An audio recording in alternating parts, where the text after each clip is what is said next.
Online betting app కేసులో CID దూకుడు పెంచింది. Gaming apps, betting apps promote చేసిన నటీనటులను ప్రశ్నిస్తూ కేసు విచారణలో వేగం పెంచింది.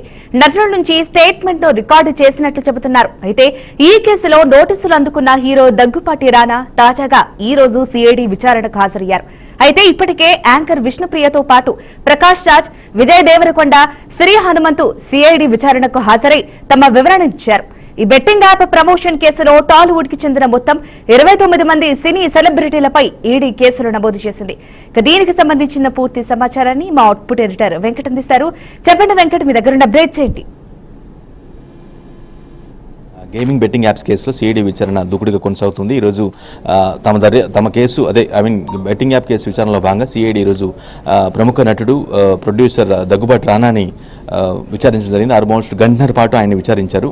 ఆయన బ్యాంక్ స్టేట్మెంట్లతో, అంటే తన లావాదేవీలకు సంబంధించి గత 10 సంవత్సరాలుగా ఉన్నటువంటి బ్యాంక్ ట్రాన్సాక్షన్ లావాదేవీలు ఏమంటే ఆ స్టేట్మెంట్లతో ఆయన తన లాయర్తో సిఐడి విచారణ ముందు హాజరయ్యారు.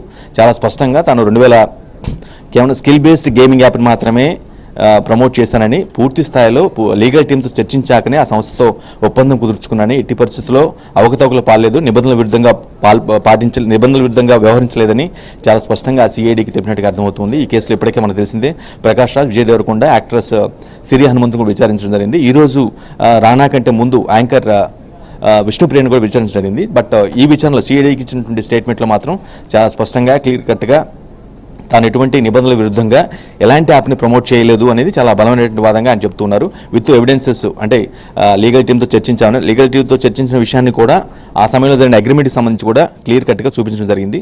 సో మరికొంతమంది, మనకు తెలిసిందే ఈ కేసు బెట్టింగ్ గేమింగ్ యాప్కి సంబంధించి ఆల్మోస్ట్ 29 మంది సినీ సెలబ్రిటీలపైన ఈడీ కేసులు కూడా నమోదు చేసింది. అంటే బెట్టింగ్ యాప్స్ వల్ల జరిగినటువంటి నష్టం ఏదైతే మనం చూసామో, యువతను కొంతమంది చాలా వరకు నష్టపోయి, అంటే డబ్బులు నష్టపోయి ఆత్మహత్య చేసుకోవడం వల్ల ఆ కేసు సివియారిటీ పెరిగిపోయింది, దానికి ప్రాధాన్యత పెరిగిపోయి కేసులు నమోదవటం, ఆ తర్వాత ఈడీ ఎంటర్ అవటం, ఇందులో మనీ లాండరింగ్ యాంగిల్ కూడా ఉందన్న నేపథ్యంలో ఈడీ కూడా ఎంటర్ అయింది.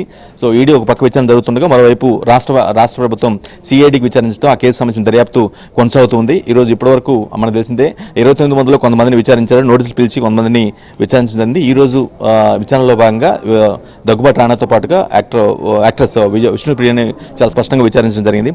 ఓవరాల్గా కేసుని ఎట్ ది ఎర్లియస్ట్ ఫినిష్ చేయాలనే యాప్లో, అంటే ఆ కోణంలో సిఐడి అధికారులు అయితే ఫాస్ట్గా వేగంగా కేసును దర్యాప్తు చేస్తున్నారు. బట్ యాప్స్ సంబంధించి మాత్రం వారి దగ్గర, అంటే గతంలో జరిగినటువంటి విచారణ సంబంధించి స్టేట్మెంట్స్ ఏవైతే ఉంటాయో ఆ స్టేట్మెంట్స్ కూడా దగ్గర పెట్టుకొని లేటెస్ట్గా ఎవరైతే విచారించబోతున్నారో వారు చెప్పే సమాధానంతో సరిపోల్చుతూ ఒక బ్యాలెన్స్ చేసుకుంటూ ఒక స్టేట్మెంట్ కూడా రికార్డ్ చేసిన పరిస్థితి కనిపిస్తుంది. బట్ అంటే ఆ తర్వాత విచారణ తర్వాత ఎటువంటి లావాదేవీలు, ఎటువంటి నిబంధనల ఉల్లంఘన జరిగింది బేస్, అంటే పూర్తి స్థాయి విచారణ అయిపోయిన తర్వాత అందరినీ విచారించిన తర్వాత ఒక నివేదిక రెడీ చేసి దాన్ని బట్టి నెక్స్ట్ మరోసారి విచారణ చేయాలా లేదనే అంశాన్ని అధికారులు దృష్టి పెట్టనున్నారు. Jhansi Rani. Right, thank you Venkat for the updates.